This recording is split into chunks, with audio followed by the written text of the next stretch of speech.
నమస్తే, welcome to Shri media. నేను విష్ణుప్రియ. మనం ఇప్పటిదాకా కూడా చాలా విషయాల గురించి కళశ్రీ ఆర్ట్ గ్యాలరీకి వచ్చాం. కేశవులు గురుగారితో మాట్లాడాం. నేను కూడా చాలా విషయాలు తెలుసుకున్నాను. మీకు ఆ విషయాలన్నీ కూడా చెప్పాను. చాలా అని అనలేం, కొన్ని విషయాలే తెలుసుకున్నానని చెప్పాలి.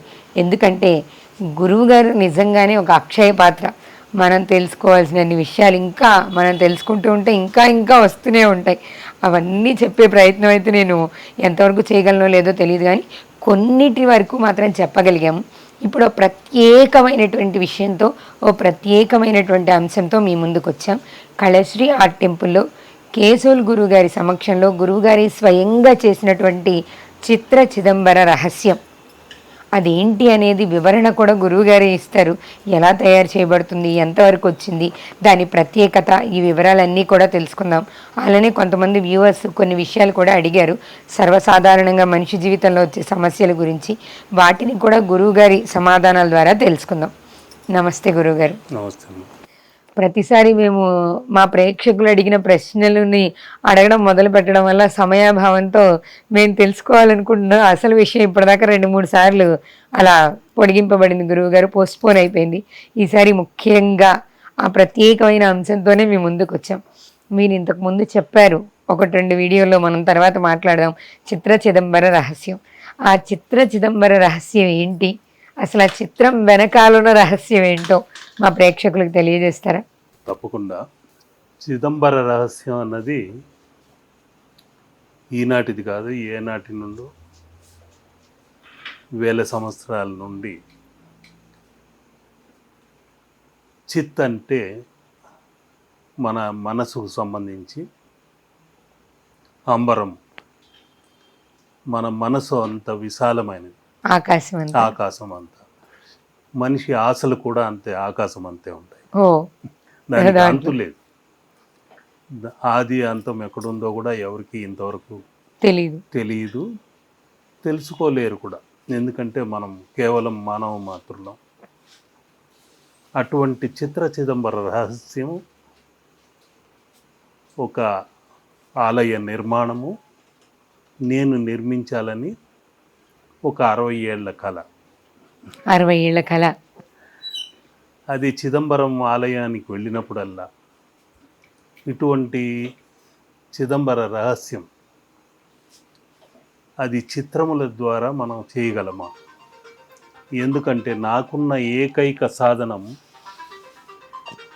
ఆ చిత్రకళ. ఆ చిత్రకళ గురించి అనేక పరిశోధనలు చేయటము, ఆ పరిశోధనలు అనేక మలుపులు తిరిగాయి. చిన్న వయసు నుండి మా అమ్మ, మా సిస్టర్సు, పక్కింటి అమ్మ లెక్కలు, వాళ్ళు వేస్తే రంగవల్లులు, వాళ్ళు వేస్తున్న రంగవల్లులు చూస్తూ ఈ రంగవల్లి ఎంత అద్భుతంగా ఉంది అనుకుంటూ వాళ్ళు పెడుతున్న చుక్కల్ని చూస్తున్నప్పుడు పాలవెల్లిలో చుక్కలు, నక్షత్రాలు మెరుస్తూ కనిపించేవి. ఉదయం చూసిన రంగవల్లి రాత్రిపూట ఆ రంగవల్లుల్ని ఆకాశంలో కూడా చూడగలగడం ఒక విచిత్రం అనిపించేది ఆ రోజుల్లో. ఓకే. చిన్న వయసులో ఈ రంగవల్లికి పాలవెల్లికి ఏదో కనెక్షన్ ఉంది. ఆ పాలవెల్లి నుండి వీరు ఒక యంత్రపూర్వకంగా ఆ కాస్మిక్ ఎనర్జీని కిందికి దింపుతున్నారేమో, ఇంట్లోనికి ఆహ్వానిస్తూ ఒక యంత్రాన్ని రచిస్తున్నారేమో అని ఒక విచిత్రమైన సంకల్పంతో యంత్రాల గురించి చిత్రాల్లో దానిని రంగులతో చిత్రీకరిస్తూ ఒక్కొక్క గ్రహానికి ఏ వర్ణము, నవగ్రహాలకి అంటూ దాన్ని గురించి పరిశోధిస్తూ ఆ రోజుల్లోనే కొద్ది చిన్న వయసులోనే మా నాన్నగారు ఈ సిద్ధయోగిగా ఉంటూ చిత్రకళ గురించి నాకు నేర్పించేటప్పుడు ఈ వర్ణశాస్త్రం గురించి నేర్పించేవారు. ఆకాశంలో ఇంద్రధనుసు, అందులో వచ్చే రంగుల గురించి విచిత్రంగా అడిగేవాడిని. ఎవరు గీస్తున్నారు ఆ పెయింటింగ్ ఆకాశంలో? మనమైతే పేపర్ పైన రంగులు గీస్తున్నాం, మరి ఆకాశంలో ఎవరేస్తున్నారు? ఎవరు ఆ చిత్రకారుడు? అదే చిత్ర చిదంబర రహస్యం. వెలుగు, జలము, ఇవన్నీ ఆ వాయువు, ఇవన్నీ పంచభూతములన్నీ ఏకమైతే ఒక ఇంద్రధనస్సు ఒక కుంచెగా మారి, ఆ దేవుడి చేతిలో కుంచెగా మారి ఆకాశంలో ఒక గీత గీస్తే అది సప్తవర్ణాల హరివిల్లుగా మనకు కనిపిస్తుంది. ఆ చెయ్యి అగమ్యంగా ఉంటూ మనకి రంగుల్ని ప్రసాదిస్తూ మనకు అద్భుతమైన ఒక 2 కెమెరాలను పెట్టాడు. అదే మన నేత్రాలు. నయనం ప్రధానం అన్నారు. కాబట్టి నీ నేత్ర శక్తిని పెంచుకోవాలి అని కొన్ని చిత్ర చిదంబర రహస్యాలు ఆ రోజుల్లోనే ఆయన నేర్పేవాడు.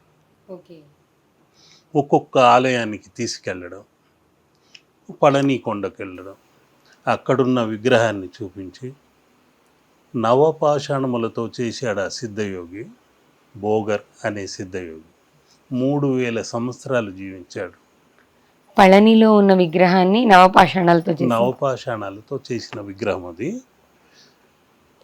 ఆ రోజుల్లో 108 మంది సిద్ధయోగుల్ని ఆయన బోగర్ సేకరించి అందరినీ ఒక చోటకి రప్పించి, మానవాళికి ఏదైనా చెయ్యాలి మనం.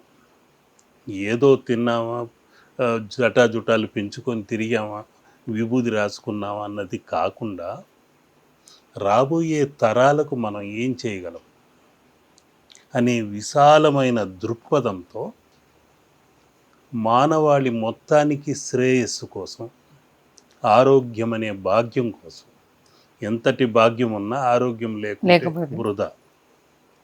కాబట్టి ఆ ఆరోగ్య భాగ్యానికి మనం ఏమైనా చెయ్యాలి, అటువంటి విగ్రహం ఒకటి చెయ్యాలి. సుబ్రహ్మణ్య స్వామి సాక్షాత్కారమైంది నాకు. ఆ సుబ్రహ్మణ్య స్వామిని నవపాషాణాల్లో చెయ్యాలి అని నిర్ణయం చేసుకున్నాను. కాబట్టి మీకు తెలిసినంత వరకు ప్రపంచంలో నలుమూలల నుండి వచ్చిన మీరందరూ ఆ ఒక్కొక్క పాషాణము, దాని యొక్క వర్ణము, ఆ ఒక్కొక్క శిలల నుండి సేకరించిన వర్ణము, వృక్షముల నుండి సేకరించిన వర్ణము, జలము తత్వంలో ఉండే కొన్ని వర్ణాలు, అంటే గ్రీనిష్గా ఒక నీరు చాలా రోజులు నిలవ ఉండిపోతే దానిపైన పచ్చటి రంగులో ఒక పొరలుగా పాచి అన్నది వస్తుంది. అది కూడా ఒక పాషాణంగా చేసేవారు. శంఖమును బాగా పొడి చేసి కల్వంలో నూరి దానిని కూడా పాషాణంగా వాడేవారు. ఈ రాతి పొరలలో, గుహల్లో చిన్నటి సన్నటి వర్షాలకు, లేకుంటే ఏదో నీటి బుగ్గ నుండో ఎక్కడి నుండో నీటి దారులు పడ్డప్పుడు ఆ బండల పైన అవన్నీ పడి మెల్లమెల్లగా పచ్చటి వర్ణంతో ఒక పాచిలాగా ఏర్పడుతుంది రాయి మీద. దానిలో ఒక ఫంగస్ లాంటిది ఏర్పడుతుంది. దానిని కూడా సేకరించేవారు. ఆ తర్వాత కొన్ని విషతత్వం ఉన్న కీటకములను కూడా సేకరించేవారు. సిద్ధ రహస్యాల్లో చాలా ఉన్నాయి, ఇవన్నీ అనంతం. అది మనకు తెలిసింది పిడికెడంతే, నేర్చుకోవాల్సింది సముద్రం అంతా ఉంది. అవన్నీ సేకరించి ఆ పాషాణములన్నింటినీ ఒక విగ్రహంగా చేసి పాలను పోసేసరికి ఆ విగ్రహం పైనుండి పడ్డ పాలాభిషేకంతో చేసిన పాలు కాస్త విషంగా మారింది. ఏదైనా దేవతలు, అటువంటి మహా దేవతలు, రాక్షసులు క్షీరసాగర మదనం చేసినప్పుడు మొదట పుట్టింది విషమే. ఆ తర్వాతే అమృతం అమృతం వచ్చింది. కాబట్టి ఆయన చేసిన దీనికి అందరూ ఆశ్చర్యపోయి ఇంత ప్రయత్నం చేసి ఇంత తపోబలాన్ని మనం ధారపోసి ఈ విగ్రహం చేస్తే వికటించింది ఏంటబ్బా అనుకొని వారు బాధపడుతున్న సమయంలో ఆ సుబ్రహ్మణ్య స్వామి కటాక్షం దొరికి మళ్ళీ ప్రారంభించాలని ఆజ్ఞ అయింది. ఆ వికటించిన విగ్రహం ఇప్పుడు అక్కడ ఉన్న విగ్రహం ఏంటంటే భైరవుడుగా ఉన్నాడు. ఓకే. వికటించిన విగ్రహం కూడా పళనిలోనే ఉంది. భైరవుడిగా చేశారు. ఆ తర్వాత రెండవ ప్రయత్నంలో సుబ్రహ్మణ్య స్వామి అద్భుతంగా ఒక విగ్రహం తయారైంది. బాల రూపంలో, సన్యాసి రూపంలో, దండాయుధపాణి అనే పేరు పెట్టి ఆయన్ని అక్కడ ప్రతిష్ఠ చేశారు. ఇక ఆ పాలాభిషేకం చేసిన వెంటనే ఆ పాలు కాస్త అమృతంగా మారేవి, ఆరోగ్య భాగ్యాన్ని ఇచ్చేది. ఆ రోజుల్లో ఏంటంటే రాజులు, చక్రవర్తులు వీళ్ళందరూ రావటము, ఆ విగ్రహం పైనుండి పడిన పాలను స్వీకరించి ఆరోగ్య భాగ్యాన్ని పొందటము, ఇది మనం సొంతం చేసుకుంటే మన ఇంట్లోనే మన భవనంలోనే మనకే ఆరోగ్యం. మనకు ఆరోగ్యం నిత్యం ఉంటుంది కదా, పాలలో వేసుకొని తాగితే ఎలా ఉంటుంది అని చెప్పి అక్కడున్న వాళ్ళను బెదిరించో నయానో భయానో వాళ్ళకి కాస్త డబ్బులు ఇచ్చి చిన్న ముక్కనైనా కత్తిరించండి ఇవ్వండి అయ్యా అని తీసుకోవటం. ఆ విగ్రహాన్ని కొద్ది కొద్దిగా రోజులు ఏళ్ళు గడిచిన కొద్దీ ముక్కలు చేసి వెనక కట్ చేసేసారు. మనిషి స్వార్థానికి గుడిలో ఉన్న దీన్ని కూడా వాడేసుకోవటం మొదలుపెట్టారు.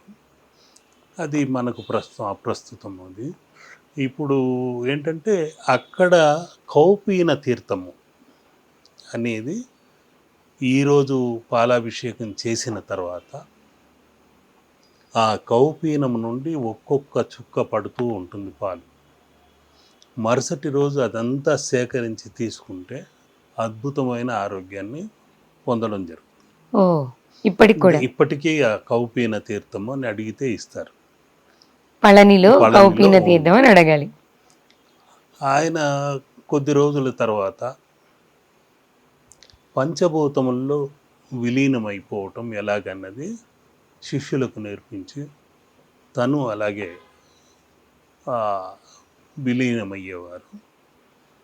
ఆ తర్వాత జీవ సమాధి అక్కడే ఏర్పరచుకొని గుడి పక్కనే ఈనాటికి ఆ గుడికి ముఖ్యమైన క్షేత్ర పాలకుడుగా సజీవ సమాధిలో ఉంటూ పిలిస్తే పలికే దైవంగా అక్కడ ఉన్నాడు భోగర్ స్వామి.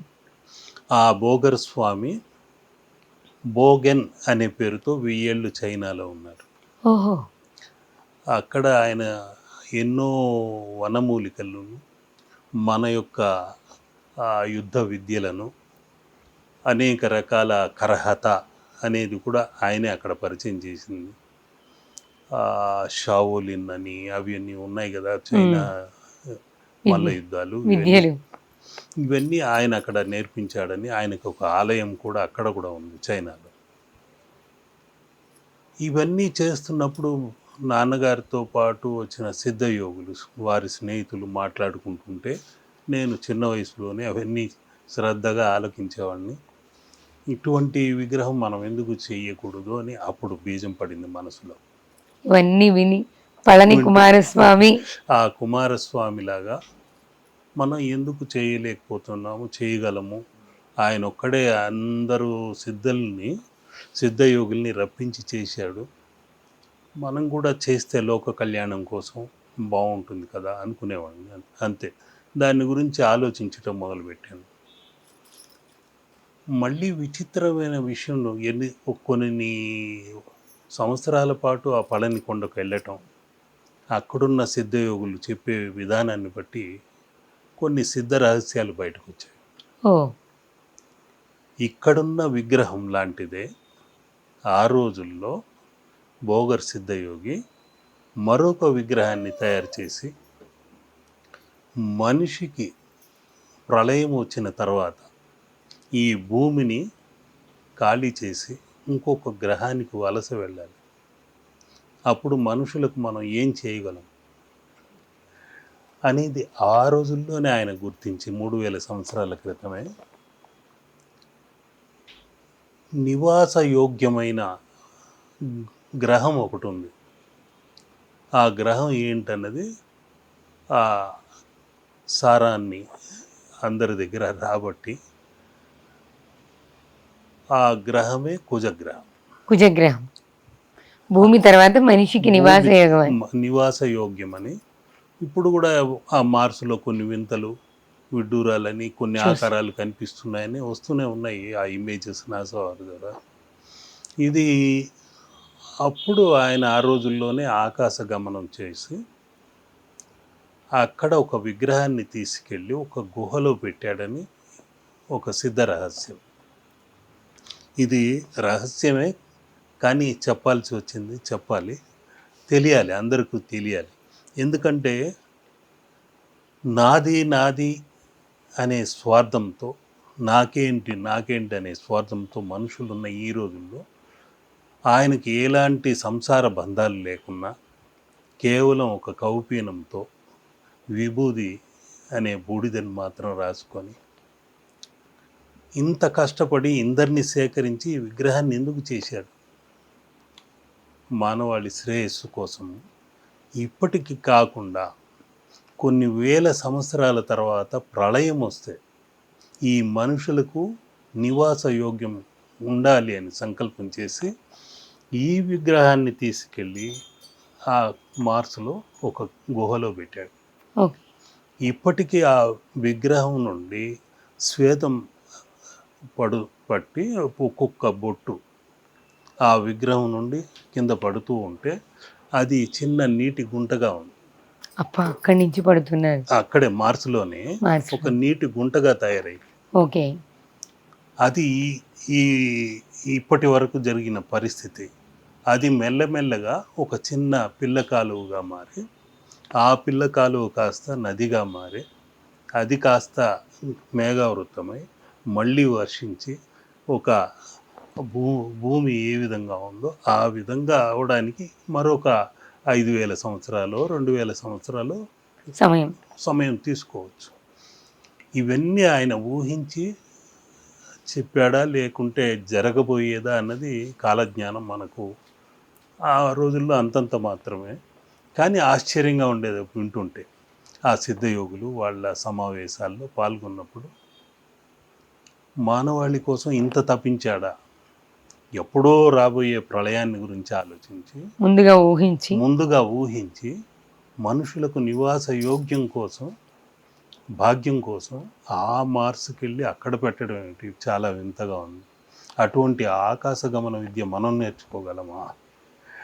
దాన్ని కైవసం చేసుకోవడానికి ఏం చేయాలి? ఆకాశ గమన విద్య నేర్చుకోవాలి అంటే మొదట లావిటేషన్ నేర్చుకోవాలి. యోగ విద్యలో 3 అడుగులో 4 అడుగులో గాలిలోకి లేవగలం. ఆ ఆకాశ గమనమే ఆంజనేయ స్వామి కూడా సునాయాసంగా చేయగలిగాడు. అది అగ్నిస్తంభన, జలస్తంభన, వాయుస్తంభనం ఇవన్నీ ఉన్నాయి. ఈ పంచభూతాల్ని కైవసం చేసుకుంటే అవన్నీ చేయగలము అనే తపనతో యోగ విద్యలోకి మెల్లగా వెళ్ళడం జరిగింది. ఓకే. అప్పుడు ఒక్కొక్క ఆలయానికి వెళ్ళి ఆ పరిశోధనలు చేయటం, దానికి సంబంధించిన విమానము అంటున్నారు, గర్భగుడి దగ్గర ఉన్న విమానం అని ఎందుకు పేరు పెట్టారు? ఇదేమైనా పైకి వెళుతుందా ఏంటనేది ఆలోచించేవాడు. ఇటువంటివన్నీ భరద్వాజ మహర్షి విమాన శాస్త్రంలో ఉన్నాయని పరిశోధన చేయటము. ఓకే. ఇవన్నీ చేసిన తర్వాత ఇక మనం ఎలాగైనా మొట్టమొదట విగ్రహాన్ని తయారు చేద్దాం, అలానే కుమారస్వామి కథ విన్న తర్వాత అని ఆ విగ్రహాన్ని చేయడానికి అనేక రకాల గ్రంథాలు ఏవి ఉన్నాయో తమిళంలో తెలుగులో అవన్నీ పరిశోధించి ఇంకా నేర్చుకోవాలి తెలుసుకోవాలనే తపనతో ఒక 5 ఏళ్ల క్రితం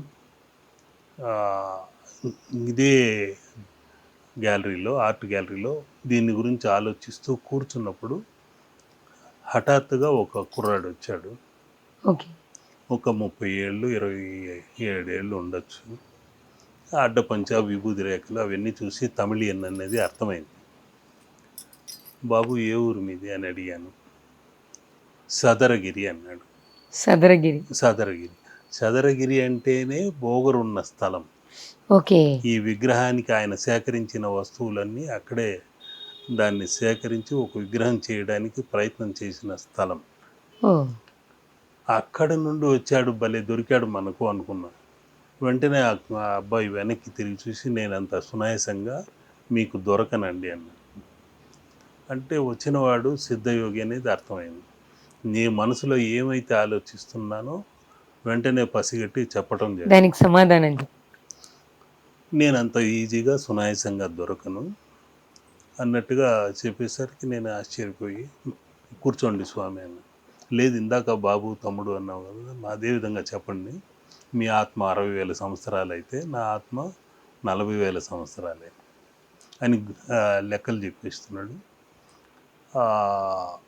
మీరు నవపాషాణ విగ్రహం గురించి ఎక్కువ ఆలోచించకండి, అది చాలా అపాయకరమని. ఓ, ప్రమాదం అని. అదే మీరు హెచ్చరించడానికే వచ్చానన్నట్టుగా చెప్పాడు. ప్రాంత ప్రమాదకరమైన విషయం అయితే నేను సజీవ సమాధి కోసం నా ఆలయంలో నిర్మాణం చేసేసుకున్నాను. 24 అడుగుల ఎత్తులో ఒక ధ్యానలింగం ఉంది. అక్కడ అన్నీ సిద్ధం చేసేసుకున్నాను. నాకేం భయం లేదు. అతను నవ్వి ఆ విషయం కూడా మాకు తెలుసు, అవన్నీ మాకు వచ్చాయి, ఆ విషయాలన్నీ వస్తూనే ఉన్నాయి, మీరు ఏమేం చేస్తున్నారనేది మీరు చేయగలరు. ఆ మాట అనేసరికి చాలా ఆనందం వేసింది. కానీ ఇది చేసేటప్పుడు నవపాషాణాల నుండి సన్నటి అగరబత్తి పొగ లాంటిది బయట వస్తుంది. ఓకే. ఆ పొగ ఏమాత్రం మీకు టచ్ అయితే ఒక వేలు దూరేంత కన్నం పడిపోతుంది. శరీరం అంతా రంధ్రాలు పడిపోతాయి. మీరు చేయగలరా? దానికి నేను భయపడడం లేదు. సజీవ సమాధి చేసేసుకున్నానని చెప్పాను కదా, కాబట్టి నేను భయపడను. ఇంట్లో వాళ్ళకు కూడా చెప్పేశాను, భయపడకుండా చెయ్యాలనుకున్నా. ఎందుకు? లోక కళ్యాణం కోసం. ఇక్కడ భాగ్యనగరంలో ఒక విగ్రహం పెట్టాలనుకున్నా. నేను కడుతున్న చిన్న ఆలయం, ఒక ధ్యాన మందిరంలో పెడుతున్నాను అనేసరికి అతను నవ్వి, నా పేరు శివరాజ సిద్ధర్, మేము 9 మంది మీరు ప్రారంభించే సమయానికి వస్తాము, ఆ విగ్రహాన్ని ఎలా చేయాలో పక్క నుండి చెబుతాము అనేసరికి ఫోన్ నెంబర్ ఇవ్వయ్యా, నేను ఫోన్ చేస్తాను. నవ్వేసి, మా దగ్గర ఫోన్లు పెద్దగా ఉండవు, మీరు అనుకుంటే చాలు, ఆ రోజున వస్తాం, మేమే వస్తాం. 9 రోజులు మీతో పాటే ఉండి ఈ విగ్రహాన్ని ఎలా చేయాలో నేర్పించి వెళ్ళిపోతాం. ఆ 9 రోజులు ప్రారంభించిన రోజు ఈ గ్లాస్ డోర్ ఓపెన్ అవటము, ఈ కుర్చీలు కదలికలు ఇవన్నీ చూసి ఇక్కడ ఉన్న శిష్యులు కూడా భయపడిపోయారు. ఇవి దేనికి చిహ్నం గురుగారు? ఈ డోర్ ఓపెన్ అవడం, కుర్చీలు కదలడం?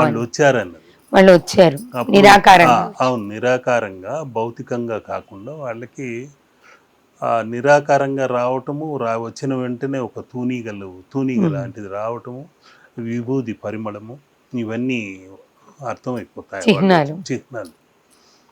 వచ్చి కూర్చున్న వెంటనే పెద్ద ఎత్తున వర్షం ఆ రోజు ప్రారంభించే సమయంలో. ఆ వర్షం పడింది, ఇంకా కరెంటు పోతుందేమో, తీసేస్తారేమో, అంత పిడుగులు మెరుపులు ఉన్నాయి అనుకునే సమయంలో ఈ ప్రారంభించిన ఒక 4 గంటలు 5 గంటల సేపు స్కెచ్ పూర్తి అయినంత వరకు నవపాషాణాలు ఫిక్స్ చేసి కలిపి విగ్రహమూర్తికి పాదాల వరకు పెట్టేసరికి, అమ్మ ఈ రోజుకి ఇది చాలు, ఇంకా అలసిపోయాం అనుకుని రిలాక్స్ అయ్యేసరికి అప్పుడు కరెంట్ కట్ అయిపోయింది. అంటే వాళ్ళకి ఇది చాలని అని ఎప్పుడైతే నేను అనుకున్నానో అప్పుడు కరెంట్ పోయింది. అంతవరకు కరెంట్ ఆగి ఉంది. ఆ విధంగా వాళ్ళు విచిత్రంగా ఈ విగ్రహాన్ని చేయించారు. ఇందులో ముఖ్యంగా దీనిలో విశేషాలు ఏంటంటే, నవపాషాణాలు ఆయన పెట్టాడు. ఆయనకు అందుబాటులో ఉన్నవన్నీ అప్పుడు పెట్టారు. ఇప్పుడు మనకు అందుబాటులో చాలా ఉన్నాయి. రుద్రాక్షలు, సహస్ర రుద్రాక్షలు అందులో ఆ విగ్రహంలో పెట్టడము, 108 పగడములు ఆయనకు సంబంధించింది, కుజుడికి సంబంధించింది పగడము, ఆయనకు సంబంధించిన మూలికలు ఎన్ని దొరికాయో అవన్నీ ఇందులో పెట్టడం జరిగింది. ఇప్పుడు ఆ విగ్రహంలో ఏమేమి ఉన్నాయి గురుగారు? మొత్తం 108 ధాతువులు ఉన్నాయి ఆ విగ్రహంలో. అది ఎందుకు కనిపించకుండా పెట్టానంటే అది ఉన్నట్టుండి ఇది ప్రపంచానికి చూపించడం ఉండకూడదనే ఉద్దేశంతో పరిపూర్ణంగా పూర్తయిన తర్వాత మన ధ్యాన మందిరంలో అప్పుడు ప్రతిష్ఠ అయిన తర్వాత అందరికీ ప్రత్యక్ష ప్రసారం ఉంటుంది. అందులో 108 రుద్రాక్షలు, షణ్ముఖి రుద్రాక్షలు, అనేక సర్వసిద్ధమాలతో అనేక రకాలైన ఈ వెలుతురు చెట్టు, ఇది స్వర్ణబాణం అనే మూలికలు, రావి, జువ్వి, మేడి, అన్నీ అందులో పెట్టడం జరిగింది. ముఖ్యమైన మూలికలన్నీ అందులో పొందుపరచడం జరిగింది. ఎందుకంటే ఇది ఈ ఒక్కరోజుకు పెట్టి ఏదో పేరు ప్రఖ్యాతలకో, అట్టహాసానికో, ఆడంబరాలకో అని కాకుండా రాబోయే తరాలకు భస్మాభిషేకం చేస్తే ఆ విభూది వాళ్ళు రాసుకున్న వెంటనే ఆరోగ్య భాగ్యం కలగాలని ఇక్కడ ఈ విగ్రహాన్ని చేశాను. అక్కడ మామూలుగా అభిషేకం, పాలాభిషేకం అయితే మీరు ఇక్కడ భస్మాభిషేకం, ఆ భస్మాభిషేకంతో ఆ విగ్రహ ఆరాధన అనేది జరుగుతుంది. ఎందుకంటే అక్కడున్న పరిపూర్ణ విగ్రహ తత్వము ఇదేమో ఒక శిల్పం కాకుండా అటు ఇటుగా పూర్తిగా చిత్రము కాకుండా, పూర్తిగా శిల్పము కాకుండా అది ఆ పద్ధతిలో చేశాను. మొట్టమొదటి శిల్పం కూడా ఇదే. ఆయన్ని ప్రతిష్ఠిస్తున్నప్పుడు మళ్ళీ ఇంకొక సంకల్పం వచ్చి, ఆయన శిష్యుడు పతంజలి మహర్షి అని ఉన్నాడు, ఆయన కోపం వస్తుందని ఆయన్ని కూడా ప్రారంభించాను. పులిపాణి సిద్ధరని ఉన్నారు. ఇంకా ఇలాంటి వాళ్ళందరూ 18 మంది సిద్ధయోగుల్ని కూడా ఇలాగే వాళ్ళకు సంబంధించిన నక్షత్ర ప్రకారం మూలికలతో గురించి ముందు ఒక్కొక్క ఎపిసోడ్లో దాన్ని పరిచయం చేస్తాను. ప్రస్తుతానికి ఈ భోగర్ సిద్ధయ్య మహర్షి ఇక్కడ ఉన్నాడు, సుబ్రహ్మణ్య స్వామి నవపాషాణాలతో రెడీ అవుతున్నాడు. కొద్ది రోజుల్లో అక్కడ ప్రతిష్ఠ. ఎన్ని అంటే తొందరలోనే ప్రతిష్ఠ చేయబోతున్నారు? ఇంకొక 15 రోజుల్లో 15 రోజుల్లో ప్రతిష్ఠ చేయబోతున్నారు. మీకు ఆ చిదంబరం దాని గురించి విని తర్వాత మళ్ళీ పళని కుమారస్వామి కథంతా విన్న తర్వాత ఆలోచన వచ్చింది కదా గురుగారు. ఇక్కడ ఒక సందేహం, జనరల్ గా మీరు మొదలే చిదంబర రహస్యం అని చెప్పారు కదా, మనం చిదంబరంలో కూడా ఆకాశలింగం అని చెప్తుంటారు. అక్కడ కొంతమంది లింగమే కనిపించదు అని కూడా అంటుంటారు. దాని వెనకాల ఉన్న రహస్యం ఏంటి? నిజంగానే చిదంబరంలో మనకి ఏ లింగం చూపించారు? అక్కడ నిజంగా చెప్పాలంటే అక్కడ శూన్యమే భగవంతుడు. శూన్యంలోనే మనం అన్ని చోట్ల భగవంతుడిని చూడగలిగాం. నిరాకార రూపంతో మనం ఆరాధించాలన్నది అందులో చిదంబర రహస్యం. అక్కడ శూన్యమే ఉంటుంది, అక్కడ ఇంకేం ఉండదు. ముఖ్యమైన ఒక యంత్రం లాంటిది ఉంటుంది అక్కడ. అన్నీ కొన్ని ఇటువంటివి వేదిక్ సైన్స్ ప్రకారం, కొన్ని సంఖ్యాశాస్త్ర ప్రకారం, కొన్ని 72,000 నాడులకు సంబంధించి 72 మేకులు ఉండటము, అదేవిధంగా ఒక అంగశాస్త్ర ప్రకారం ఎలా ఉండాలి అన్నది కూడా నిర్మాణం చేయటం అది జరిగింది. అవన్నీ ఈ రోజుల్లో నేను ఎక్కువ విరాళాలు, డొనేషన్స్ లేకుండా ఏదో చిన్నపాటి ధ్యాన మందిరం కట్టి అందులోనే ఆ 18 మంది సిద్ధయోగుల్ని అష్టాదశ సిద్ధ గురువులుగా అక్కడ ఆవిష్కరించాలని ఒక ఉద్దేశం. నాకున్న ఆయుధము, బలము, చిత్రకళ, దాని నుండి సంపాదన జరిగి దాన్నే పెట్టుబడిగా అక్కడ పెట్టుకుంటూ ఇప్పుడు 16-17 ఏళ్ళుగా చేసుకుంటూ వస్తున్నాం. 16-17 ఏళ్ల నుంచి మీరు సంపాదించింది అంటే ఈ చిత్రకళ ద్వారా, ఈ చిత్రపటాల ద్వారా సంపాదించిందంతా కూడా పూర్తిగా ధ్యాన మందిరానికి పెట్టాము. అది ఈరోజు ఏదో హ్యాపీగా ఒక సినిమా చూస్తాము, లేకుంటే ఇంకేదో హాయిగా తిరిగాము, అది ఆ, ఒక జ్ఞాపికగా మిగిలిపోతుంది తప్ప దానికి ఒక స్థిరమైన నివాసం ఉండదు, ఆకారం ఇవ్వలేము. దానికి ఒక ఇదంటూ ఉండదు. కానీ మృగాలకు మనకు తేడా అక్కడే ఉంది.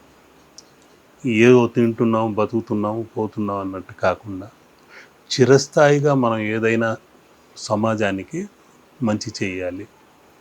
ఈ ఆధ్యాత్మికమైన ఒక చిత్రకళ మన చేతిలో ఉంది. దాని ద్వారా నేను ఏం చేయగలను అనేది రాష్ట్రపతి పురస్కారం అందుకున్నప్పుడు ప్రణబ్ ముఖర్జీ గారు ఒక మాట అన్నారు. అవార్డు తీసుకోవటమే కాదు, సమాజానికి మరింత సేవలు చేసి కంగ్రాచులేషన్స్ చెప్తూ మరింత సేవలు చేయాలి, దీనికంటే ఉన్నతమైన అవార్డు కూడా అందుకోవాలి అంటూ ఆయన అన్న మాటలు ఇంకా వినిపిస్తూనే ప్రతిధ్వనిస్తూనే ఉంది. అదే స్ఫూర్తిగా తీసుకొని నేను 64 కళలకు సంబంధించి చతుషష్ఠి లలిత కళాపీఠంగా అక్కడ ఆలయంలో ఒక వేదికను కట్టాను. అది సాందీప మహర్షి కృష్ణ పరమాత్ముడికి 64 కళలు నేర్పించాడు. ఆయన భగవంతుడు కాబట్టి 64 రోజుల్లో నేర్చుకున్నాడు. మామూలు మనం నేర్చుకోవాలంటే 16 కళలు నేర్చుకుంటేనే గొప్ప. ఆ తపనతోనే చిన్నప్పటి నుండి జ్యోతిష్య శాస్త్రం అని, రత్నశాస్త్రం అని, వాస్తు, గృహాలంకరణ, ఈ చిత్రకళని, ఇలా రకరకాలుగా దగ్గర ఒక 16 కళల వరకు కైవసం చేసుకోవాలని నేర్చుకోలేదు పరిపూర్ణంగా, కానీ కొద్దిపాటి జ్ఞానం మాత్రం తెచ్చుకున్నాను. దాన్ని ఇప్పుడు ఆలయంలో మళ్ళీ అటువంటి గురుకులం మనం ఎందుకు ప్రారంభించకూడదు? అనేక రకాల దాడులు జరిగి మన సనాతన ధర్మంలో ఉండే మర్మాలన్నీ కాలగర్భంలో కలిసిపోయాయి. అవన్నీ మళ్ళీ వెలికి తీయాలని ఈ చతుషష్ఠి కళా నిలయంగా, లలిత కళాపీఠంగా అక్కడ ప్రారంభించాను. అందులో ముఖ్యంగా ఈ భోగర్ సిద్ధుడిని నమ్ముకొని ఈ సుబ్రహ్మణ్య స్వామి అనుగ్రహంతో ముందుకెళ్ళాలి. ఆయన సేనాధిపతి, దండాయుధపాణి, వేలాయుధపాణి, శూలాయుధపాణి కాబట్టి ఆయన ముందుండి నడిపించాలని కోరుకుంటూ మొట్టమొదటి సిద్ధయోగిగా భోగర్తో పాటు సుబ్రహ్మణ్య స్వామిని అక్కడ పెడుతుంది. ఓకే, ఓ 15 రోజుల్లో విగ్రహ ప్రతిష్ట జరుగుతుంది. మేము మళ్ళీ ఇంతకుముందు చెప్పినట్టే మేమైతే ధ్యాన మందిర దర్శనానికి అయితే వస్తాం గురుగారు. మీరు చెప్పిన విశేషాలన్నీ కూడా అక్కడ చూడాలి. ఎలాగో విగ్రహ ప్రతిష్ట అయిపోయిన తర్వాత తప్పకుండా, ఎందుకంటే ఆ పరిపూర్ణమైన స్థితికి రావాలంటే కోట్లు కావాలి, మనకు అంత పరిస్థితి లేదు. కాబట్టి కొద్దిపాటి నాకున్న శక్తి మేరకు కొన్ని కార్యక్రమాలు, నాకున్న ఆర్ట్, ఒక విగ్రహం చేయటం, పసుపుతో కొన్ని మూలికలతోనూ కుబేరుణ్ణి చేసి కుబేర క్రియ అనేది ఒక 6 నెలల క్రితం చేశాను. ఓకే, ఆ పసుపును మళ్ళీ కుబేర కుంకుమగా మార్చి అందరికీ పంచిపెట్టడం జరిగింది. తీసుకున్న వాళ్ళందరికీ లక్షణంగా ఉన్నామంటూ సంతోషాన్ని వ్యక్తపరిచారు. ఇప్పుడు కూడా నేను మళ్ళీ శివరాత్రిగానో ఏదో ఒక సందర్భంలో ఒక్కొక్క విగ్రహాన్ని చేస్తూ అక్కడ ప్రతిష్ఠ చేస్తూ రావటం జరిగింది. మొట్టమొదటి విగ్రహం ఏదంటే వ్యాస మహర్షి విగ్రహం అక్కడ పెట్టాము. మొదటి విగ్రహం మొట్టమొదటిసారి నైమిసారణ్యం నుండి ఆ వ్యాస పీఠాధిపతి ఇక్కడికి రావటం, తనే రావటము, ఒకే రోజులో నువ్వు ప్రతిష్ఠ చేయగలవా అని ఆయన నాకు షరతు పెట్టేసరికి ఆ విగ్రహం ఒక రోజులో ఎక్కడి నుండి తేవాలబ్బా అని బాధపడుతూ వెతుకుతూ ఉంటే హఠాత్తుగా ఆ విగ్రహం దొరకటము, అమ్మవారి అనుగ్రహం వల్ల ఆ విగ్రహ ఆవిష్కరణ కూడా ఒక్క రోజులోనే నరసింహ జయంతి రోజు ఆయనే దగ్గరుండి ఆవిష్కరణ చేశారు వ్యాసపీఠాధిపతి. అది అనుకోని ఒక విచిత్రమైన పరిణామం. ఇలాంటి విగ్రహాలు నిత్య పూజలని కాకుండా వాయు ప్రతిష్ఠ చేస్తూ అక్కడ పెట్టాము. ఎవరైనా రావచ్చు, ఆ ధ్యానం చేసుకోవచ్చు. ఈ కార్యక్రమాలు ఉన్నప్పుడల్లా వాళ్ళు అక్కడ పాల్గొంటూ వస్తున్నారు. ఆ ముఖ్యమైన సభ్యులందరూ, శిష్యులందరూ అప్పుడప్పుడు ఈ కార్యక్రమాల్లో వచ్చి ఆ భగవంతుడి ఆ అమ్మవారి అనుగ్రహానికి పాత్రులవుతున్నారు. అయితే గురుగారు మీరు విరాళాలు ఎందుకు తీసుకోరు? ఇప్పుడు అంత పెద్ద ప్రక్రియ మొదలు పెట్టారు కదా, అది పరిపూర్ణం చేయాలి అనే సంకల్పం ఉంటుంది కదా, విరాళాలు తీసుకోకపోవడానికి ఏమైనా ప్రత్యేక కారణం ఉందా? అటువంటిది అని ఏమి లేదు, కానీ ఎవరు పిచ్చి వారికి ఆనందం. ఇదేంటంటే నా కళనే పణంగా పెట్టి కట్టాలి అని ఒక బలమైన సంకల్పం నాది కాబట్టి క్రియ కూడా నాదే ఉండాలి. యాచించి భగవంతుడికి ఆలయాలు ఎందుకు కట్టాలి? అనేక రకాల ఆలయాలు, వీధికి ఒక ఆలయం ఉంది. అటువంటి యాచన ఎందుకు? ఈ విరాళాల కోసం వచ్చే వాళ్ళని చూస్తుంటే చాలా బాధ అనిపించేది. వీళ్ళు ఇంత యాచించి కట్టాలా? అవసరం ఉందా? అనేక రకాల ఆలయాలు ఉన్నాయి. భగవంతుడు అడిగాడా ముందు? ఒక వైష్ణవాలయమో శివాలయం అయితే ముందు ఇంకో చోట ఉండే ఉంటుంది కదా. బెదిరించో ఇంకేదో వాళ్ళని బతిమాలో బుజ్జగించో ఏదో డబ్బులు లాక్కెళ్ళటం, వీళ్ళకు వేరే పని పాట లేదా అనుకునేవాడిని. నేనే అనుకునేవాడిని. ఆ విధంగా నన్ను ఇతరులు అనుకోకూడదు. నాకు అమ్మవారు ఎంతవరకు శక్తి ఇవ్వగలదని నన్ను నేను శోధించుకోవటం, దాంట్లో ఉత్తీర్ణత కలిగిందని అనుకుంటున్నాను. ఇంతవరకు అలాగే చేసుకుంటూ వచ్చాను. ఇంకా తప్పదు. ఒక ముఖ్యమైన శిష్యులు ఎవరో ఒక 5-6 నేను అందులో నా హ్యాండ్ దాంట్లో భాగస్వామ్యం ఉండాలి. వారు ఏదో చేసుకుంటూ వస్తున్నారు ఉడతా భక్తిగా. ఇలాంటివి ఏంటంటే స్థలం ఇస్తానన్నా కూడా తీసుకోలేదు. అమ్మవారి అనుగ్రహంతో అనుకోకుండా ఒక రైతు కొద్దిగా స్థలాన్ని కేటాయించాడు. ఆ అమ్మవారి అనుగ్రహంతో చిన్న చిన్న ధ్యాన మందిరాలు కట్టడం జరిగింది. అందుకని మీరు విరాళాలు తీసుకోవాలి? అందుకని విరాళాలు ఏం తీసుకోలేదు. యాచించి కట్టడం ఎందుకు? మళ్ళీ ఇంకొక జన్మ వద్దు అనుకొని సజీవ సమాధి అవ్వాలనుకున్నవాడిని. మళ్ళీ రుణగ్రస్తులు కాకూడదు అంటే గురుగారు జన్మ ఎత్తకూడదని. సజీవ సమాధి అయిన వాళ్ళకి మళ్ళీ జన్మ ఉండదా? పంచభూతాల్లో విలీనమయ్యి ఎప్పుడైతే ఒక ఆత్మను పరమాత్మగా మలుచుకొని ఎప్పుడైతే ఒక కుంభంలో బంధించబడతారు, వారు అమృత కలశం లాంటివారు. అటువంటి సజీవ సమాధి ఉన్న ప్రాంతాలన్నీ మహాక్షేత్రాలుగా ఉన్నాయి. పళనిలో భోగర్ సిద్ధయోగి సజీవ సమాధి ఉంది. అరుణాచలంలో ఇడైకాడర్ సిద్ధర్ అని ఒక ఆయన ఉన్నారు. ఇడైకాడర్. చిదంబరంలో తిరుమూలవర్ అని ఒక చిదంబర రహస్యంతో ఆయన ఉన్నాడు. వీళ్ళంతా 1000 సంవత్సరాలు జీవించిన వాళ్ళే. అదేవిధంగా మన తిరుమల క్షేత్రానికి వెనకే కొంగనార్ అనే సిద్ధయోగి సజీవ సమాధి కూడా ఉంది తిరుమలలో. ఇది ఒక చిదంబర రహస్యము. అది ఆకాశ తత్వము. ఆ కొంగనార్ అనే ఆయన కూడా ఆకాశ తత్వానికి సంబంధించిన వాడే. కాబట్టి ఇటువంటివి చాలా ఉన్నాయి. అది లేనిపోని కాంట్రవర్సీ వస్తాయి. ఈ క్షేత్రం వాళ్ళ వల్లనే ఇంత జనాకర్షణ ఉందా అని అడిగేవాళ్ళు కూడా ఉంటారు. కాబట్టి ప్రతి క్షేత్రం వెనుక ఎందరో సిద్ధులు, ఎందరో మహర్షులు, ఎందరో సాధు పుంగవులు, వారి అనుగ్రహము మనకు అందాలి, భగవంతుడి యొక్క అనుగ్రహము పొందాలి. కాబట్టి అక్కడికి వెళ్ళినప్పుడు వారిని కూడా మనం మనసులో ధ్యానించుకోవాలి. వాళ్ళ గురువుల అనుగ్రహం ఉంటేనే మనం పరమాత్ముడికి దగ్గరికి వెళ్తాం.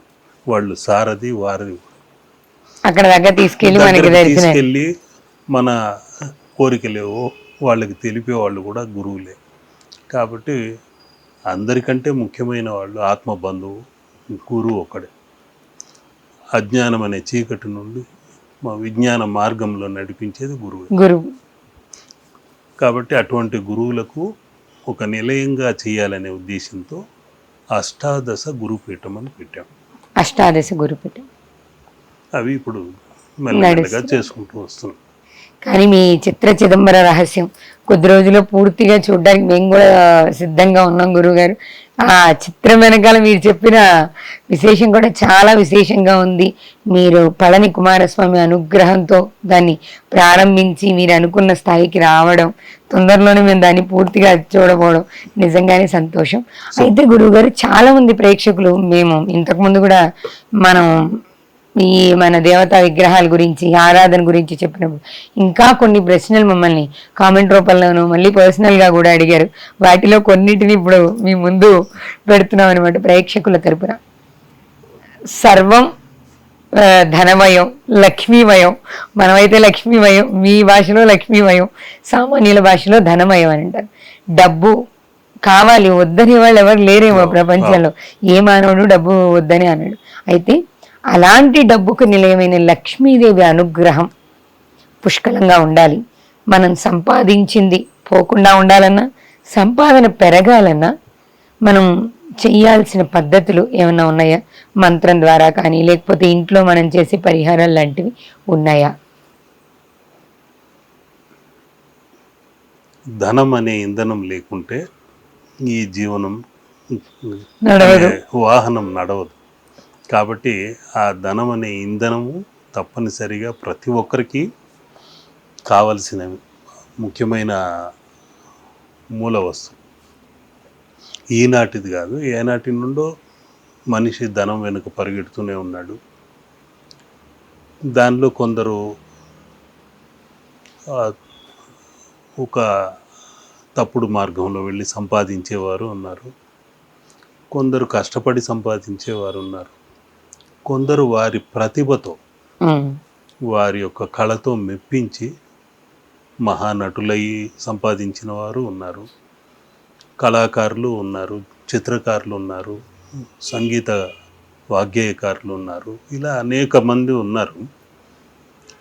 దానిలో కోటి విద్యలు కూటి కోరికి మనం తినే పిడికెడు అన్నం కోసం అనేక రకాల విద్యల్ని ప్రదర్శిస్తూ ఈ సంఘంలో, సమాజంలో అనేక రకాలుగా మన తెలివితేటలతో ఎదుటి వారిని మెప్పించి, మోసగించి, ధనం కోసం ఎన్నెన్ని తప్పుడు మాటలు మాట్లాడాలో ఇలాంటివి చేస్తూనే ఉన్నారు. అది సహజం, మనిషి యొక్క స్వార్థం అది. కానీ మనకు ఎంత అవసరమో అంతే సంపాదించుకోవాలి. అట్టహాసాలు, ఆడంబరాలకు వెళ్ళి అప్పులు చేయకుండా ఉంటే ఈ రోజుల్లో అనే పక్కింటి వాళ్ళు ఏదో కొన్నారు, అది మనం కొనాలి అనేది ఒక్కటి వస్తుంది. ఎదురింటి వాళ్ళు ఇంకేదో కొన్నారు, ఆ విధంగా మనం కూడా ఆ ఇల్లు కట్టుకోవాలి. ఇంకొకరు ఏదో నగలు కొన్నారు, మనం కొనేద్దాం అని ఇది ఉంటుంది.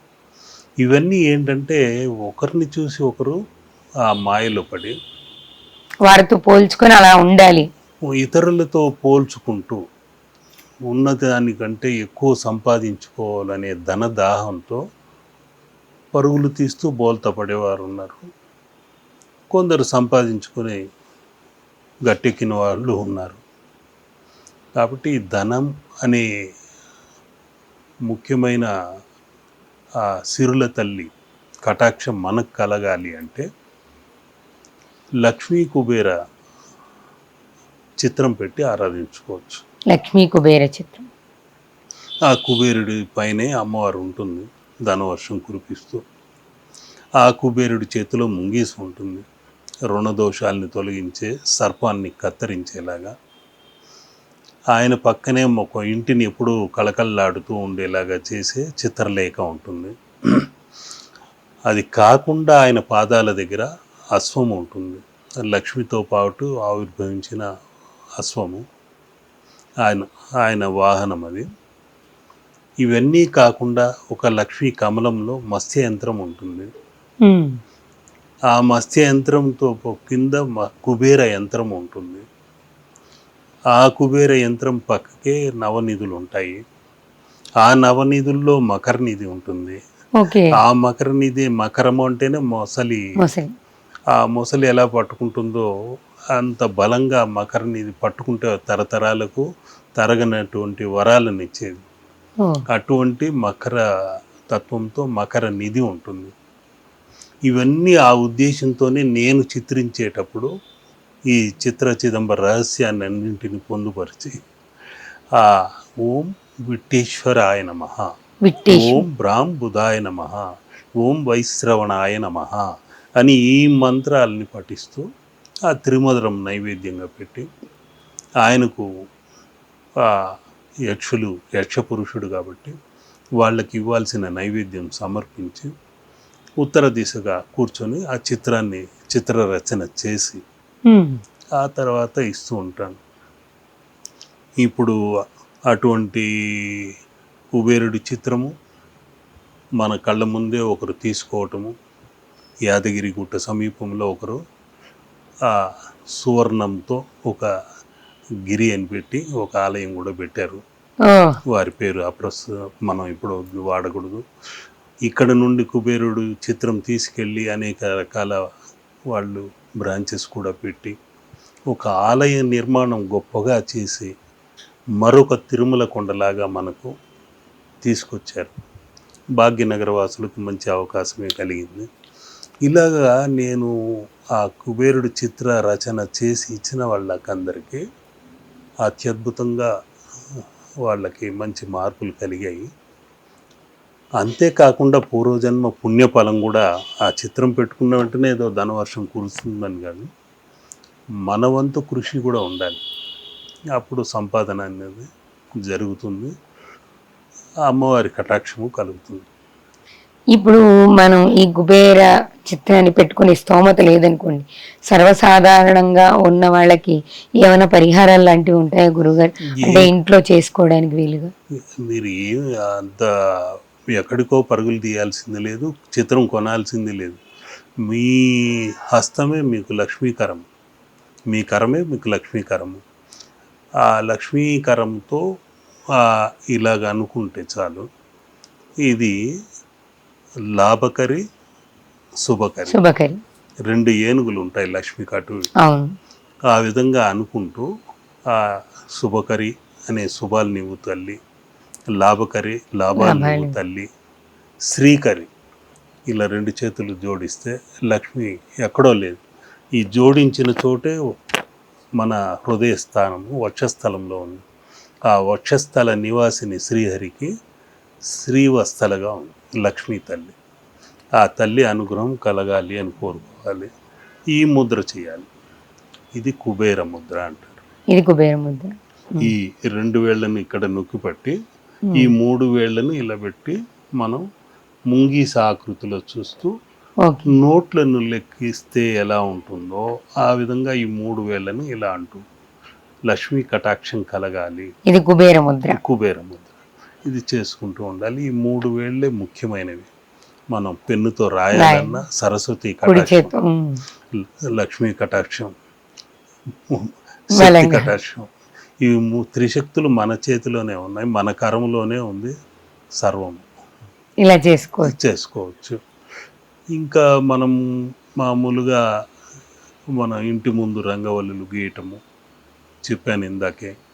ఆ పాలవిల్లి నుండి మంచి కాస్మిక్ తరంగాలు అందుకుంటూ ఇంటి ముందు చెప్పులు వదలకుండా ఆ పక్కకు వదిలి గుమ్మం ముఖద్వారానికి ఎదురుగుండా కాకుండా వారానికి ఒక్కసారి పచ్చని తోరణం, బుధవర్ణంతో పచ్చని తోరణం ఉంటే, మామిడి తోరణాలు అటువంటి ఉండటం వల్ల కార్బన్ డైఆక్సైడ్ కంటే ఆక్సిజన్ ఎక్కువ రిలీజ్ చేస్తూ ఉంటుంది, ఆరోగ్యంగా భాగ్యంతో ఉంటాము. ఇవన్నీ కాకుండా పసుపు కుంకుమలు గడపలకు పెట్టడం వలన ఆ లక్ష్మికి ఆహ్వానం పలికిన వాళ్ళం అవుతాం. కాబట్టి ఆ తల్లి కూడా శుచి ఎక్కడ ఉంటే అక్కడ అడుగు పెడుతుంది. శుచిగా శుభ్రంగా ఉన్నాయి. శుచి శుభ్రత లేని ఇంట్లో ఎప్పుడు తల విరబోసుకొని తిరిగే ఆడవాళ్ళ ఇళ్లల్లో, పగటిపూట కూడా నిద్రపోయే స్త్రీలున్న ఇళ్లల్లో, ఎప్పుడు కీచులాడుకుంటూ కేకలేసుకుంటూ ఉన్న ఇళ్లల్లో లక్ష్మి అస్సలు ఉండదు. అక్కడ జ్యేష్ఠాదేవి అడుగు పెడుతుంది. కాబట్టి శుచి శుభ్రత ఎక్కడైతే ఉంటుందో అక్కడ అమ్మవారు ఉంటుంది. ఎక్కడైతే దీపం వెలుగుతూ ఉంటుందో పూజ గదిలో, ఏ ఇంట్లోనైతే శివలింగం పెట్టి ఆరాధన చేసుకుంటారో అక్కడ అమ్మవారు ఉంటుంది. ఎందుకంటే కొందరు ఏదో శివలింగం పెట్టకూడదని రకరకాలుగా అనుకుంటుంటారు. దాని మీద ఎన్నో అపోహలు ఎన్నో ఉన్నాయి. ఆ ఈశ్వరుడే ఐశ్వర్యకారకుడు. కుబేరుడు అంతటి ధనకారకుడు అయ్యాడంటే కారణం ఆ ఈశ్వర కటాక్షం. కాబట్టి ఆ శివలింగం పెట్టి ఆరాధన చేసుకోవచ్చు. స్ఫటికలింగం కావచ్చు, మరకతలింగం కావచ్చు, ఏదైనా శివలింగం పెట్టి ఆరాధన చేసుకోవచ్చు. దాన్ని ఈ ప్రమాణంలో అలా ఉంటుందా గురువు గారు? అంటే సైజులు, ప్రమాణం మీన్స్ సైజులు వారి. అదేంటంటే పూర్వము నిత్య ధూప దీపారాధన జరిగేవి. ఇప్పుడు అవన్నీ లేవు. అందుకని ఆ రోజుల్లో వాళ్ళు అంగుళం మాత్రమే పెట్టి ఆరాధించేవాళ్ళు. ఈ ఊరు కాకుంటే మరొక ఊరు వెళ్ళినప్పుడైనా దారిలో ఏ నదిలోనో తటాకంలోనో స్నానం చేసి అక్కడ తెచ్చుకున్న కండువలో ముడేసి తెచ్చుకున్న శివలింగాన్ని తీసి అక్కడ పెట్టి అభిషేకం చేసి నైవేద్యం పెట్టి ఆ తర్వాత వీళ్ళు ఆ నైవేద్యాన్ని తిని తర్వాత తినేవాడు. ఇట్లా నిత్య పూజ జరిగేవి. ఇప్పుడు ఆ రోజులు పోయినాయి. కాబట్టి మనకేంటంటే ఎంత సైజు విగ్రహమైనా పెట్టి ఆరాధన చేసుకోవచ్చు. ప్రాణప్రతిష్ఠ లేకుండా చేసుకోవాలి. ప్రాణప్రతిష్ఠ చేస్తూ నిత్య పూజలు చేయాలనుకునేవారు మాత్రమే అంగుళం సైజు ఉన్న విగ్రహం చేసి వాళ్ళు వెంట తీసుకెళ్ళచ్చు, ఎక్కడైనా పూజలు చేసుకోవచ్చు. శిశువుకు ప్రాణం ఇచ్చిన తర్వాత, బిడ్డని కన్న తర్వాత ఆ బిడ్డకు రోజు స్నానం చేయించి ఏ విధంగా ఆహారం పెట్టి చూసుకుంటున్నామో అదే విధంగా చూసుకోవాలి. ప్రాణ ప్రతిష్ఠ అన్నది అదే. ఆ చిన్న శివలింగంలోకి కూడా జీవం అన్నది వస్తుంది. ఎలక్ట్రాన్లు, న్యూట్రాన్లు, ప్రోటాన్లు ఇవన్నీ ఒక శక్తి అందులో చేరిన తర్వాత నిత్యము వాళ్ళకి పాలతో అభిషేకం చేయటము, నైవేద్యం పెట్టడం ఇవన్నీ చేయాలి. కాబట్టి ప్రాణప్రతిష్ఠ లేకుండా అలంకార పూజ చేసుకోవచ్చు. అలంకార పూజ చేసేవాళ్ళు ఏ మాత్రమైనా కూడా పెట్టుకొని చేసుకోవచ్చు. తప్పకుండా లక్ష్మీ కటాక్షానికి వాళ్ళు పాత్రులు అవుతారు. కొంతమంది గురువు గారు ఎంత సంపాదిస్తున్నా, ఎంత సంపాదన ఉన్నా కూడా ఎప్పుడు వాళ్ళ వెంట రుణ బాధలు ఉంటూనే ఉంటాయి. వాళ్ళు ఏదో ఒక చోట ఏదో ఒక రూపంలో డబ్బులు ఉన్నా కూడా అప్పులు చేస్తూ ఉంటారు.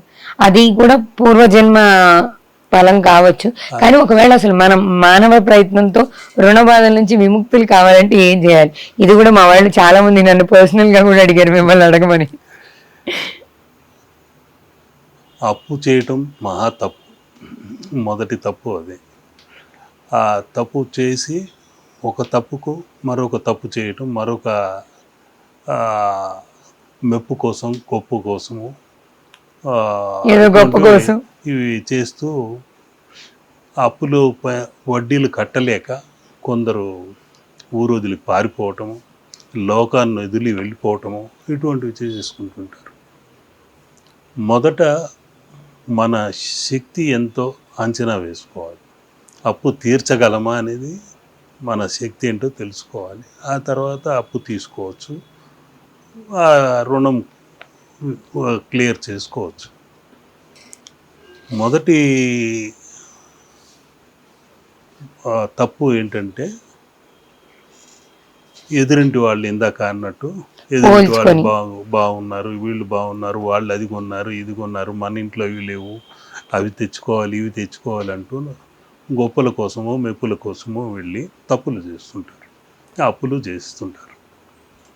అవన్నీ ఒక ఎత్తు అయితే, ఇంకా మీరు అడిగిన ప్రశ్న సూటిగా ఈ రుణ విమోచన కలగాలి అంటే ఏకైక మార్గము మంత్ర ప్రకారము అంగారక రుణ విమోచన స్తోత్రం అన్నది పఠించవచ్చు. సుబ్రహ్మణ్య స్వామి అంగారక రుణ విమోచన స్తోత్రం 900 గ్రాముల కందిపప్పు నైవేద్యంగా పెట్టి ఓం సాం శరవణ భవాయ నమః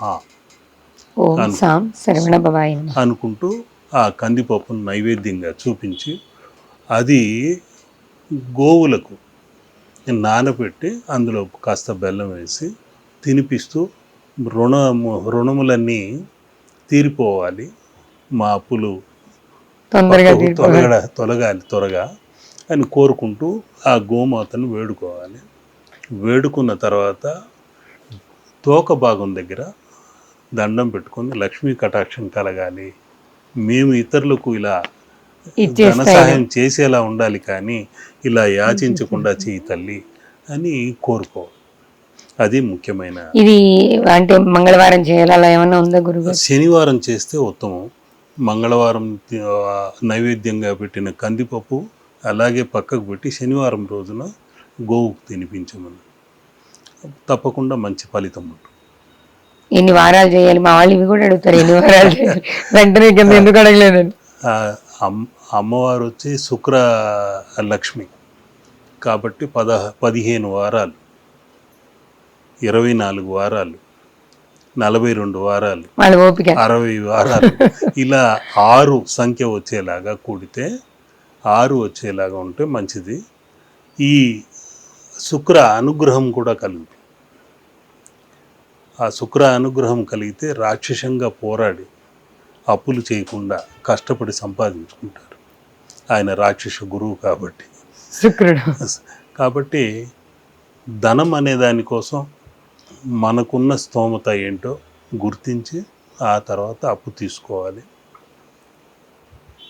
ఒకవేళ ఎగ్గొట్టేద్దాం అని అనుకున్న వాళ్ళు ఉన్నారు, ఖచ్చితంగా వాళ్ళు ఇంకొక రకంగా బాధించబడతారు.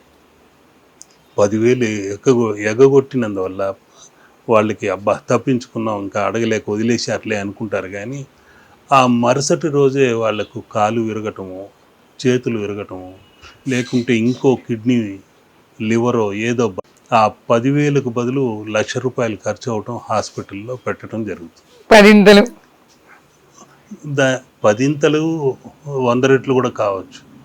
కాబట్టి కాలం అనే నేత్రం, కాలనేత్రము మనల్ని వీక్షిస్తూనే ఉంటుంది. ఎక్కడి నుండి? పుట్టుక నుండి మరణం దాకా ఎక్కడుంటాడు ఆ కాలనేత్రం? ఎక్కడుంది? మన కళ్ళల్లోనే ఉంది. ప్రద్యుమ్న అనే ఒక శక్తి దాగి ఉంటుంది కళ్ళలో. కాబట్టి ఆ శక్తి పక్కనే చిత్రగుప్తుడు అనే ఒక శక్తి దాగి ఉంటుంది. ఆ శక్తి రాస్తూ ఉంటుంది, ఈ తప్పు చేశావు, ఈ తప్పుకు పరిష్కారము ఇవి చెయ్యాలి, ఇది వాడికి తీర్చకుండా ఉంటే నువ్వు ఇప్పుడు తీసుకున్న 10,000కు బదులు 10 లక్షలు ఖర్చు అయ్యేలాగా నీకు పనిష్మెంటు రాశాం. అది కర్మఫల ప్రదాతకు అప్పచెప్పేస్తున్నాను.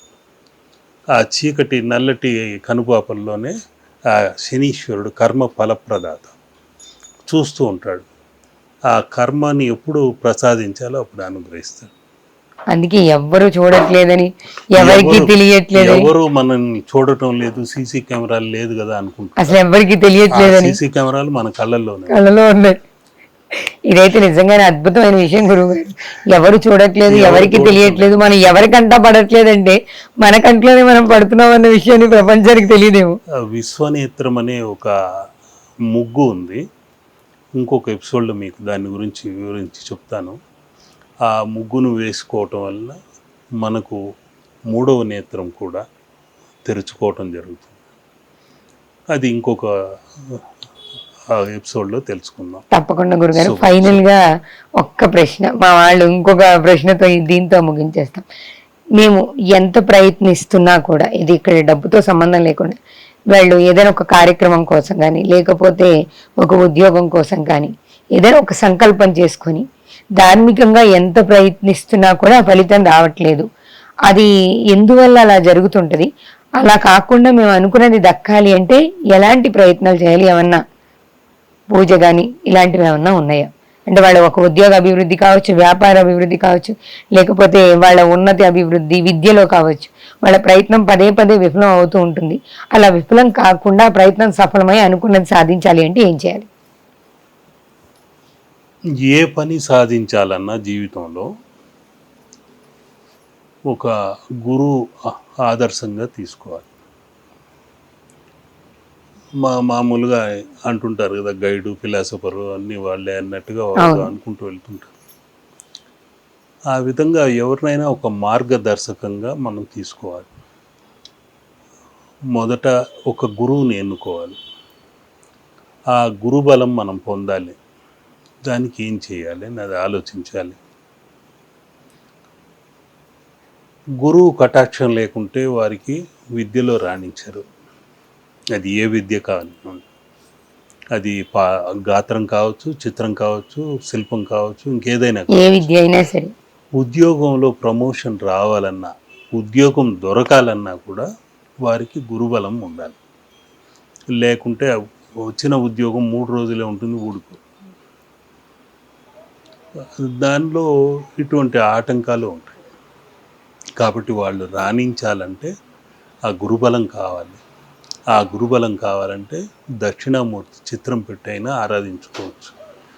దక్షిణం గోడకి ఆ దక్షిణామూర్తిని పెట్టి ఓం శ్రీ మేధా దక్షిణామూర్తి నమః, ఓం శ్రీ మేధా దక్షిణామూర్తి నమః అని తెల్ల శనగలు, కాబూలి శనగలు నానబెట్టి హారంగా 108 ఒక హారంగా తయారు చేసి ఆయనకు వేయచ్చు. లేదు నైవేద్యంగా పెట్టి ఎవరికైనా ప్రసాదంగా పంచిపెట్టవచ్చు. ఓం శ్రీ మేధా దక్షిణామూర్తి నమః అనుకుంటూ ఈ ముద్రని, ఇది గురుముద్ర, ఇది బృహస్పతి, ఇక్కడ ఉన్నదేమో శుక్రాచార్యుడు, ఇరు గురువుల ముద్ర. ఆత్మ పరమాత్మ సంగమం కూడా. కాబట్టి దీన్ని చిన్ముద్ర అంటుంటారు, జ్ఞానముద్ర అంటుంటారు. ఇది అతి ముఖ్యమైన ముద్ర. అప్పుడప్పుడు 15 నిమిషాలు ఇలా కూర్చుంటే చాలు. ఇంకా వాళ్ళని యాచించాలి గురువుని, అయ్యా నాకు విద్య చెప్పండి, జ్ఞానదానం చేయవయ్యా అంటూ మనం యాచించాలి. ఇప్పుడు మన ఆలయంలో అన్నిటికంటే అన్నదానము, వస్త్రదానము, ఇటువంటి వాటికి అన్నింటికంటే ముఖ్యమైనది జ్ఞానదానం. డబ్బు ఈరోజు ఉంటుంది ఇస్తాము, లేకుంటే బియ్యమో పప్పు ఉప్పు ఇస్తాం, అది 1-2 రోజుల్లో ఖాళీ చేస్తాం, అయిపోతుంది. కానీ జ్ఞానం జీవితాంతం ఉంటుంది, ఎవరు దోచుకోలేరు. అది పెరిగేదే కానీ తరిగేదంటూ ఉండదు. కాబట్టి వాళ్ళని ఇలా యాచిస్తూ గురువు దగ్గర ఆ జ్ఞానాన్ని పొందాలి. ఆ గురువు కటాక్షం ఉంటే వాళ్ళే ఆ గురువు అనుగ్రహంతో రాణిస్తారు. ఏ విద్యలో కానివ్వండి, ఏ ఉద్యోగం కానివ్వండి, అన్నిట్లోనూ రాణించటమే కాకుండా వాళ్ళు ఇతరులకు గురూపదేశం చేసే స్థాయి పెట్టడం జరుగుతుంది. ధన్యవాదాలు గురుగారు, చాలా చాలా మంచి విషయాలు చెప్పారు. మళ్ళీ ఇంకొక ఎపిసోడ్ లో ఇంకా తెలుసుకోవాల్సినవి ఉన్నాయి. నేను ముందుగా చెప్పినట్టు మీ దగ్గర నిజంగానే అక్షయ పాత్ర, మా ప్రేక్షకులు ఎంత కావాలంటే అంత తీసుకునే ప్రయత్నం ఉంది. మరోసారి మళ్ళీ మీ సమయం తీసుకొని ఇంకొన్ని ప్రశ్నలతో మీ ముందుకు వస్తాం గురుగారు. చూశారు కదా, మీరు అడిగిన ప్రశ్నలకి సమాధానాలు తెలుసుకునే ప్రయత్నం చేశాం. అలానే చిత్ర చిదంబర రహస్యం గురించి కూడా తెలుసుకున్నాం. మనం కుమారస్వామి యొక్క విగ్రహ ప్రతిష్ట తొందరలోనే ధ్యాన మందిరంలో జరగబోతుందని గురువు గారు చెప్పారు. ఆ విగ్రహ ప్రతిష్ట జరిగిన తరువాత మేము మళ్ళీ ఆ దేవాలయాన్ని, ఆ ధ్యాన మందిరాన్ని చూపించే ప్రయత్నం కూడా చేస్తాం. ఇంకొన్ని ప్రశ్నలతో మరో వీడియోతో మళ్ళీ కలుద్దాం. నమస్తే. శుభం. లోకా సమస్త సుఖినో భవంతు.